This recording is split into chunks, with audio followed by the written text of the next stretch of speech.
So I was having a conversation with a friend yesterday about Die Less and Bryan Johnson's Don't Die. And he said something really interesting. He said, Don't die, it's a rich person's health club. You know? I thought that was really interesting because when you think about the concept of Don't Die, I mean, on the surface level, it makes complete sense, of course, if you believe in it and you understand it.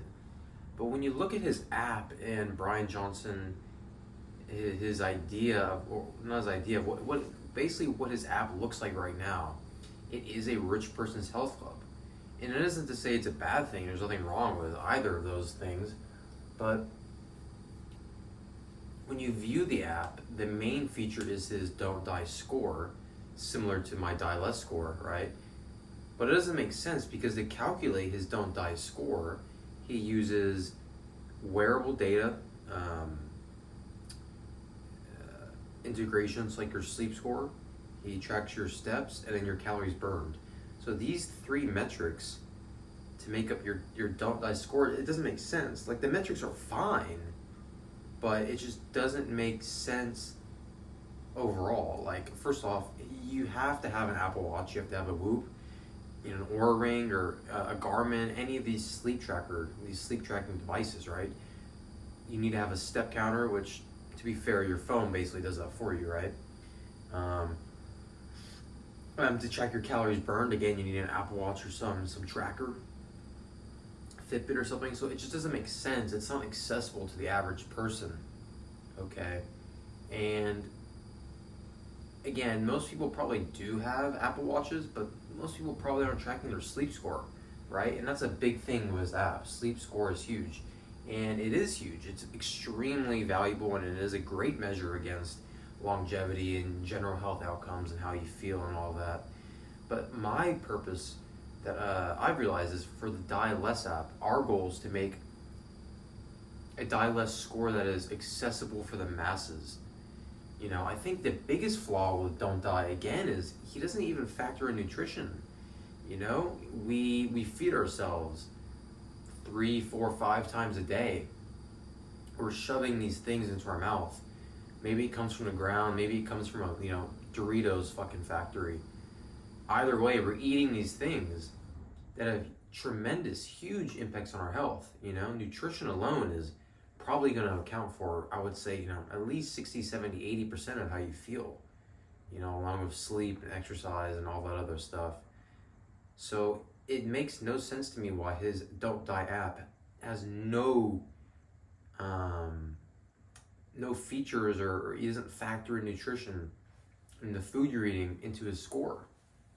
So this is where Die Less comes in, right? My goal is to ask, hey, how can we quantify someone's diet? How can we quantify what people eat into a number that represents your overall health?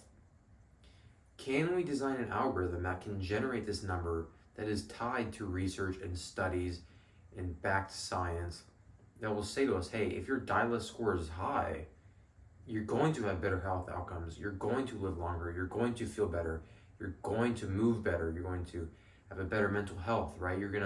Everything about your life and health in general is going to be better if your Die Less score is higher. Conversely, if your Die Less score is lower, you're going to have worse health outcomes, worse longevity, all-cause mortality would go up. We want to be able to design this algorithm that can track what you eat, map it to a number, and map that to real-world implications. So that's my goal. And again, this is accessible to everyone once it comes to health.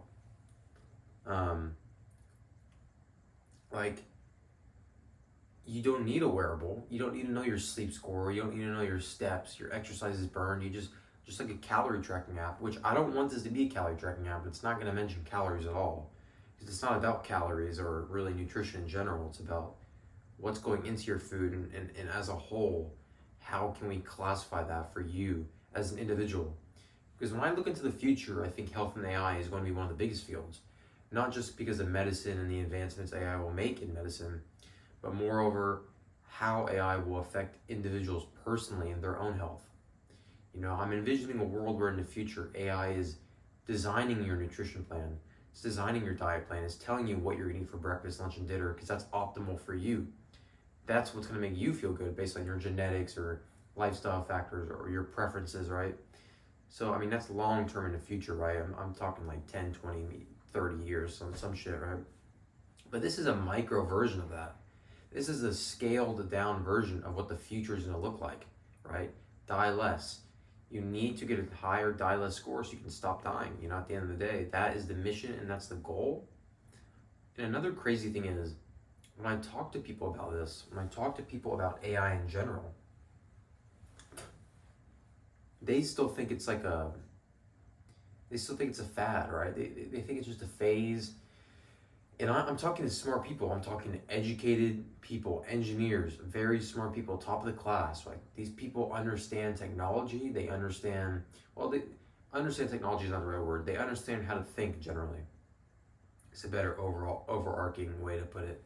But when you talk to them about AI, the vast majority of them just think, oh yeah, ChatGPT, that's cool. It can do my homework.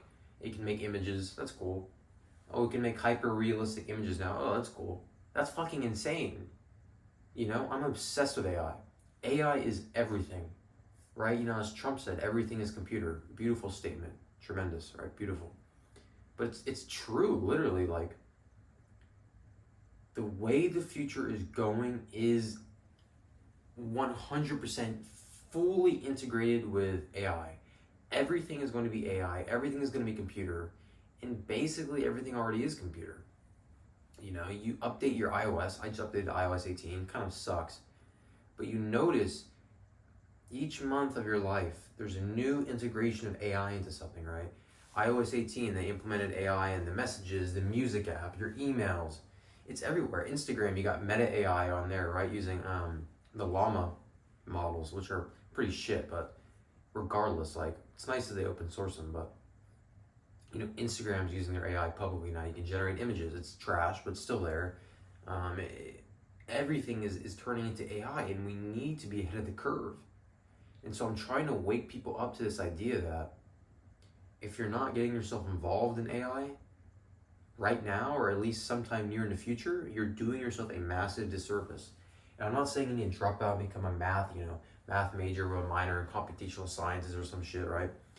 But just doing baby steps of understanding, how does this kind of work on the back end? What are tokens, right? What are these parameters? How are models trained? Utilizing it so you can arm yourself with the knowledge for the future, okay?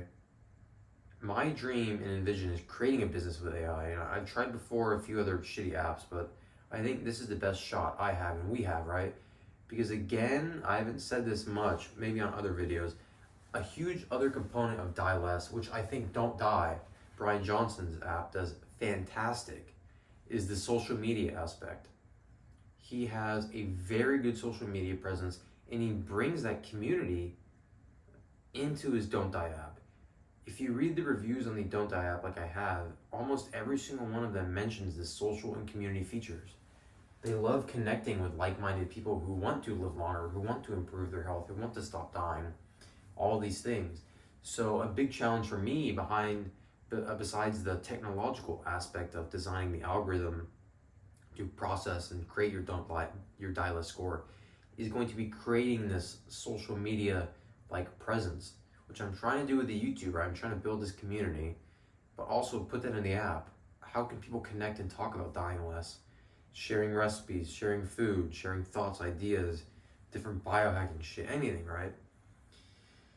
So this is basically a conglomeration of my thoughts at the moment. I appreciate you listening and watching if you have made it this far. Leave comments, feedback. I'm open to everything, dislikes, likes, critiques, compliments. You hate me, you love me, you hate this, you hate everything, you love everything, Thanks for watching.